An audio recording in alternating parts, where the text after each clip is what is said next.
Assalamualaikum warahmatullahi wabarakatuh. Alhamdulillah, pada kali ini saya mencoba mereview singkat ya bukunya Imam Al-Ghazali ya, Ihya Ulumuddin. Saya yakin teman-teman semuanya sudah akrab dengan buku ini, tapi mungkin juga tidak semuanya punya buku ini, gitu ya. Jadi nanti bisa diunduh bukunya di link ini. Cuman saya ingatkan, buku ini ada 4 jilid. Jilid yang pertama mungkin bisa dilihat di HP ya, di-download, preview begitu ya. Tapi untuk jilid ketiga, keempat, dan kelima itu karena terlalu tebal ya, terlalu besar sehingga tidak bisa dibuka di HP, dibukanya bisa di laptop, diunduh dulu, di-download dulu, baru nanti bisa dibuka di PDF ya. Itu untuk petunjuk teknis, mengingatkan kalau nanti mau unduh buku ini. Jadi buku yang ditulis atau dikarang Imam Al-Ghazali ini sangat luar biasa sekali. Ada 4 jilid begitu ya, ada 4 jilid. Sebenarnya banyak buku yang diterbitkan oleh Imam Al-Ghazali yang ditulis ya, sekitar 100 buah buku ya. Jadi luar biasa ya. Padahal beliau itu meninggal pada usia 55 tahun. Kalau dipikir-pikir ini kapan nulisnya gitu ya. Tapi ya itulah, kalau Allah sudah berkehendak, apapun bisa terjadi ya. Eh, Buku ini terdiri dari beberapa bagian ya. Nanti akan kita lihat di jilid pertama itu isinya apa saja, jilid kedua, jilid ketiga, dan jilid keempat. Karena memang beliau membagi beberapa bagian penting gitu ya. Langsung saja pada daftar isi ya. Memang nanti di buku ini tidak dituliskan daftar isi secara langsung seperti halnya buku-buku yang sudah ada, karena ini diterjemahkan langsung dari kitab beliau ya.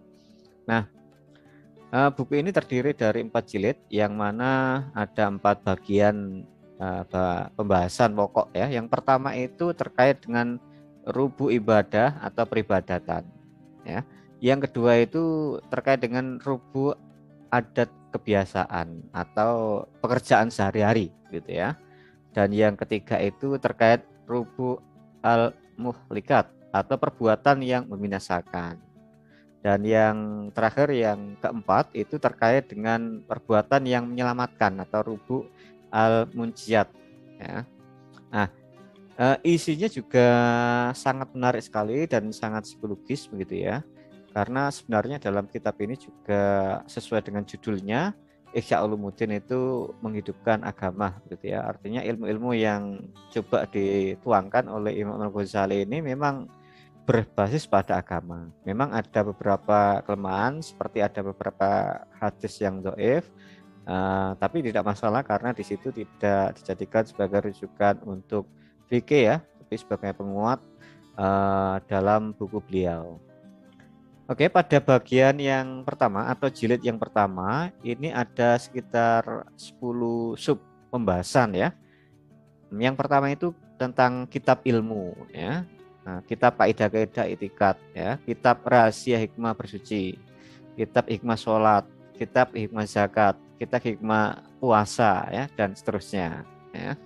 Terus pada jilid yang kedua itu yang secara detail juga ada 10 bagian ya, 10 bagian. Yang pertama itu kitab adab makan, kitab adab perkawinan, dan seterusnya. Jadi lebih pada kehidupan sehari-hari ya. Kemudian pada jilid yang ketiga ini perbuatan yang membinasakan ya. Ini ada sekitar juga 10 sub pembahasan ya. Yang pertama itu menguraikan keajaiban hati.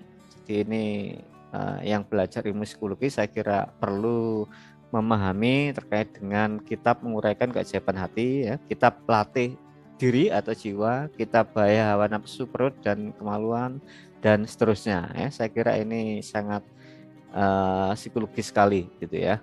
Dan yang terakhir yaitu jilid keempat itu terkait dengan perbuatan melepaskan atau melengkapi ya. Ini ada 10 juga sub pokok bahasan. Yang pertama itu kitab taubat, Yang kedua itu kitab sabar dan syukur, dan ketiga itu takut dan harap, dan seterusnya ya. Saya kira ini menarik sekali untuk segera dimiliki, dibaca-baca saja sesuai dengan topik yang mungkin relevan atau sesuai dengan apa yang sedang diinginkan atau diharapkan. Karena kalau membaca sekaligus, saya kira membutuhkan waktu yang lama begitu ya untuk melacari kitab ini, sehingga dinikmati saja untuk membacanya sambil diresapi. Mudah-mudahan bisa kita terapkan dalam kehidupan sehari-hari.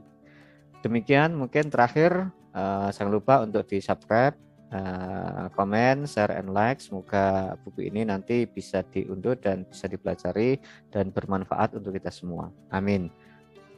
Demikian, kurang lebihnya mohon maaf, dan saya akhiri. Wassalamualaikum warahmatullahi wabarakatuh.